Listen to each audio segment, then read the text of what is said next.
میں یہ سمجھتی ہوں کہ غریب نواز کے دربار کی سب سے بڑی کرامت یہ ہے کہ بے ایمانوں کو ایمان مل جاتا ہے اور گنہگاروں کو سچی توبہ مل جاتی ہے کہ نگاہ ولی میں وہ تاثیر دیکھی،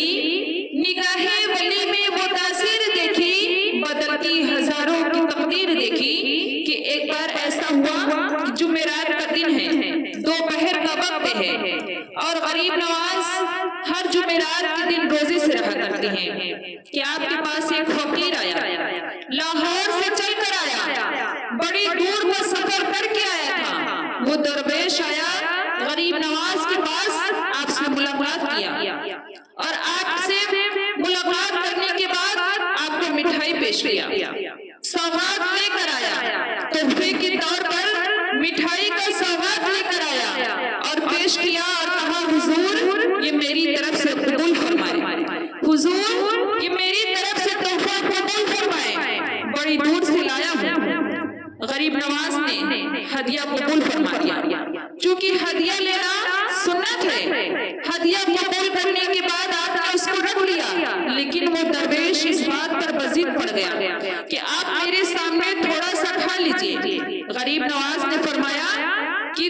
میں ابھی تھوڑی دیر کے بعد میں کھا لوں گا۔ اس درویش نے کہا حضور آپ میرے سامنے کھائیں تاکہ مجھے اطمینان ہو جائے کہ آپ نے میری لائی ہوئی مٹھائی کھا لی۔ آپ نے اس کو چکھ لیا، آپ نے فرمایا میں کھا لوں گا۔ اس نے کہا نہیں حضور اگر آپ کھائیں گے تو میرے دل کو خوشی محسوس ہوگی۔ اس نے اتنا کہا کہ غریب نواز نے مٹھائی کا ڈبہ کھولا اور مٹھائی کا ڈبہ کھولنے کے بعد تھوڑا سا میٹھا کھا لیا۔ جمعرات کا دن ہے، یہ عام لوگوں کے روزے کی بات نہیں بلکہ سلطان الہند غریب نواز کے روزے کی بات ہے، یہ عام شخص کے روزے کی بات نہیں بلکہ خواجہ اجمیری چشتی کی روزے کی بات ہے۔